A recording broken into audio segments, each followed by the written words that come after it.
My mind grew very uneasy on the subject of the pale young gentleman. The more I thought of the fight, and recalled the pale young gentleman on his back in various stages of puffy and encrimsoned countenance, the more certain it appeared that something would be done to me. I felt that the pale young gentleman's blood was on my head, and that the law would avenge it. Without having any definite idea of the penalties I'd incurred, it was clear to me that village boys could not go stalking about the country, ravaging the houses of gentlefolks and pitching into the studious youth of England, without laying themselves open to severe punishment. For some days I even kept close at home and looked out at the kitchen door with the greatest caution and trepidation before going on an errand, lest the officers of the county jail should pounce on me. The pale young gentleman's nose had stained my trousers, and I'd tried to wash out that evidence of my guilt in the dead of night. I'd cut my knuckles against the pale young gentleman's teeth, and I twisted my imagination into 1,000 tangles as I devised incredible ways of accounting for that damnatory circumstance when I should be hauled before the judges. When the day came round for my return to the scene of the deed of violence, my terrors reached their height. Whether myrmidons of justice, specially sent down from London, would be lying in ambush behind the gate, whether Miss Havisham, preferring to take personal vengeance for an outrage done to her house, might rise in those grave clothes of hers, draw a pistol and shoot me dead, whether suborned boys, a numerous band of mercenaries, might be engaged to fall upon me in the brewery and cuff me until I was no more. It was high testimony to my confidence in the spirit of the pale young gentleman that I never imagined him accessory to these retaliations. They always came into my mind as the acts of injudicious relatives of his, goaded on by the state of his visage and an indignant sympathy with the family features. However, go to Miss Havisham's I must, and go I did, and behold, nothing came of the late struggle. It was not alluded to in any way, and no pale young gentleman was to be discovered on the premises. I found the same gate open, and I explored the garden and even looked in at the windows of the detached house, but my view was suddenly stopped by the closed shutters within, and all was lifeless. Only in the corner where the combat had taken place could I detect any evidence of the young gentleman's existence. There were traces of his gore in that spot, and I covered them with garden mould from the eye of man. On the broad landing between Miss Havisham's own room and that other room in which the long table was laid out, I saw a garden chair, a light chair on wheels, that you pushed from behind. It had been placed there since my last visit, and I entered that same day on a regular occupation of pushing Miss Havisham in this chair, when she was tired of walking with her hand upon my shoulder, round her own room. And across the landing and round the other room, over and over again would make these journeys, and sometimes they'd last as long as 3 hours at a stretch. I insensibly fall into a general mention of these journeys as numerous, because it was at once settled that I should return every alternate day at noon for these purposes, and because I'm now going to sum up a period of at least 8 or 10 months. As we began to be more used to one another, Miss Havisham talked more to me, and asked me such questions as what had I learnt, and what was I going to be. I told her I was apprenticed to Joe, I believed, and I enlarged upon my knowing nothing and wanting to know everything in the hope that she might offer some help towards that desirable end. But she did not. On the contrary, she seemed to prefer my being ignorant. Neither did she ever give me any money, or anything but my daily dinner, nor even stipulate that I should be paid for my services. Estella was always about, and always let me in and out, but never told me I might kiss her again. Sometimes she would coldly tolerate me. Sometimes she'd condescend to me. Sometimes she'd be quite familiar with me. Sometimes she'd tell me energetically that she hated me. Miss Havisham would often ask me in a whisper, or when we were alone. "Does she grow prettier and prettier, Pip?" And when I said yes, for indeed she did, she would seem to enjoy it greedily. Also, when we played at cards, Miss Havisham would look on with a miserly relish of Estella's moods, whatever they were. And sometimes, when her moods were so many, and so contradictory of one another, that I was puzzled what to say or do, Miss Havisham would embrace her with lavish fondness, murmuring something in her ear that sounded like, "Break their hearts, my pride and hope. Break their hearts, and have no mercy." There was a song Joe used to hum fragments of at the forge, of which the burden was Old Clem. This was not a very ceremonious way of rendering homage to a patron saint, but I believe Old Clem stood in that relation towards Smiths.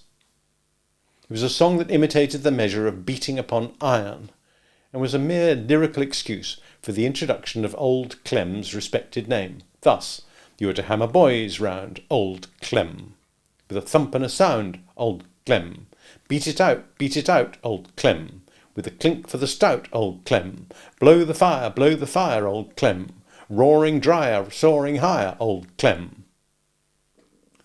One day, soon after the appearance of the chair, Miss Havisham suddenly saying to me, with the impatient movement of her fingers, There, sing!"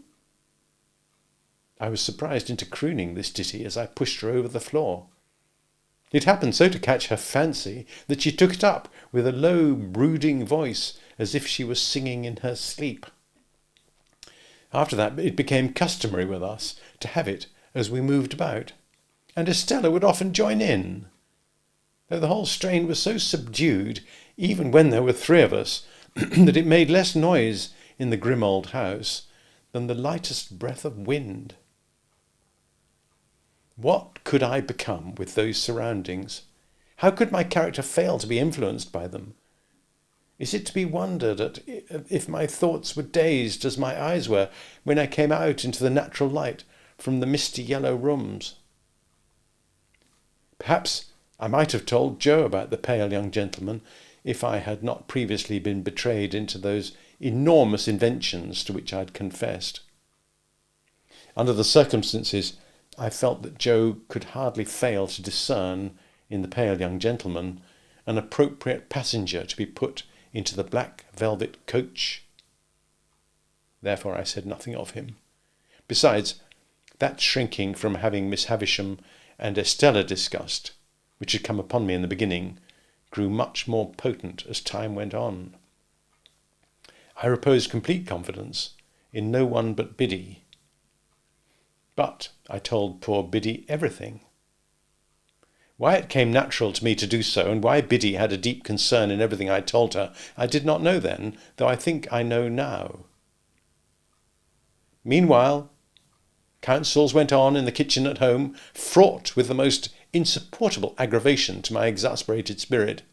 That ass Pumblechook used often to come over for a night for the purpose of discussing my prospects with my sister, and I really do believe, to this hour with less penitence than I ought to feel, that if these hands could have taken a linchpin out of his chaise cart, they would have done it.